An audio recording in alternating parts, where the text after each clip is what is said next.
Right. So on my back home, on my way home.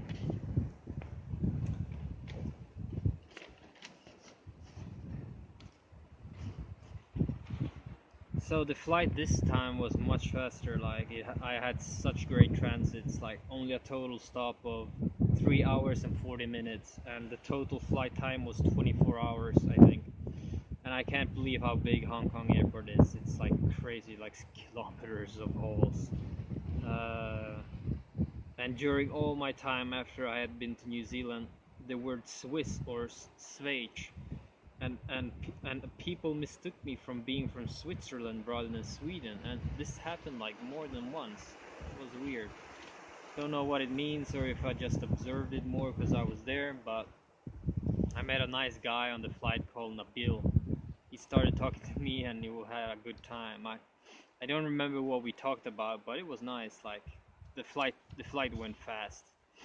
When I landed, I rang my dad who picked me up at the airport, and I remember it was a nice summer's day. It was a bit strange, like I had changed a lot.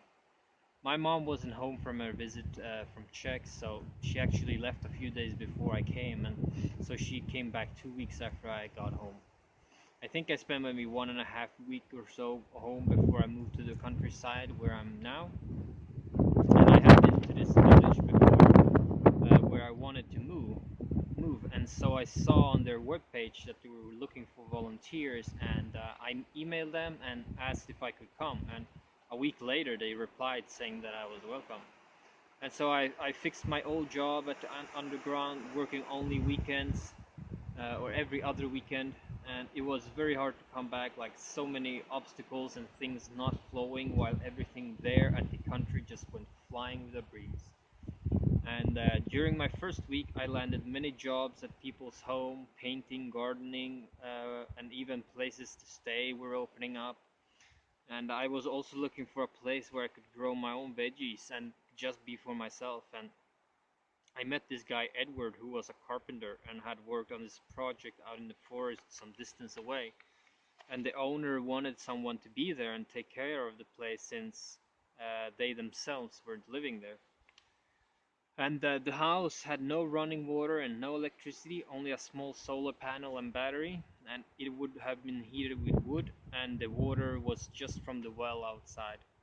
So I rang him and told him my plan and what I wanted, and so he said he was going to come up this weekend and we could talk and check the place out, and we did. I went with him by car, and it was pretty far out there, with a few kilometers to the next neighbor. And however, there was a root cellar there and two barns close to each other, and he wanted me to do small work in exchange that I lived there, and I said yeah, sure, but he had to check with his family before he could definitely say yes. But that was a big chance. But it was a big chance that it would be allowed.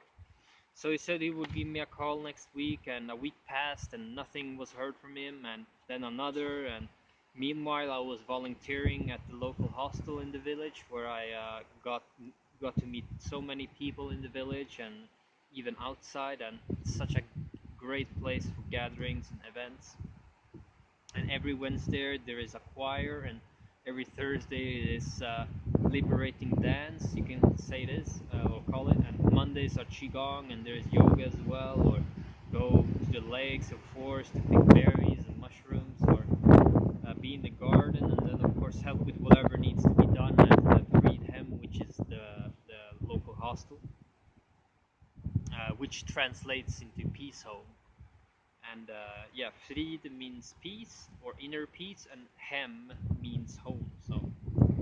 So there aren't any shorts of activities, and my plan was to stay there the whole volunteer period, which was 2 months, till the end of September. But halfway through September, while being at a pizza night, I met this guy Joshua, who was going to build a house in the next village.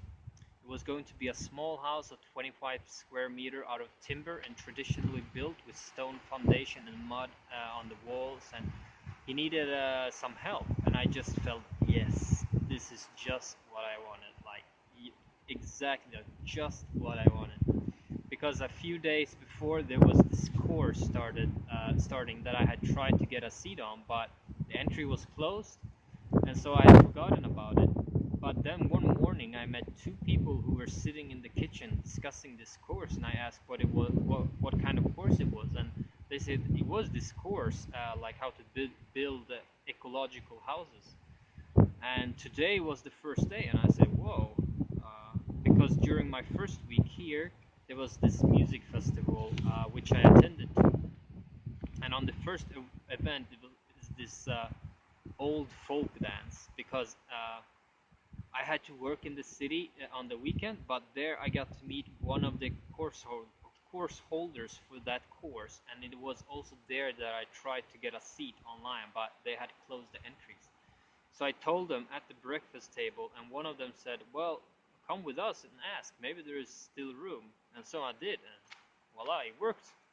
So they, so now I'm attending, actually building a real house while going this course on how to build it in theory, like yeah, and all of the the theory behind it, and material, and yeah, just how the physical elements work, like how moisture and heat and cold travels in the air, and like all of these things which are really beneficial, or like important to think of uh, when you're building a house. So so back to the pizza party. So the man I had met previously didn't call, and so I figured maybe something had changed, and I felt I wanted to do this a lot more. So this felt right and good. So I said, "Yeah, I'll help you. Whenever you start, just give me a call."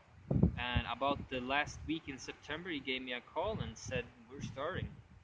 So he had set up all the things in the forest, and bought axes, and we were making the handles for them, and he showed me how to do things, and yeah, so we started. And I also moved into their family house, because the house we were going to be built at his family's place as an additional building to the already one there, and we were going to rent this one out. So Joshua had also traveled a lot and made rocket stoves and rocket mass heaters in various countries, and is very proficient in those matters. Like, he also took a timberman course in Canada where he learned the skills today, and built the houses before this one. He has this web page. I think it's called lightfeetliving.com,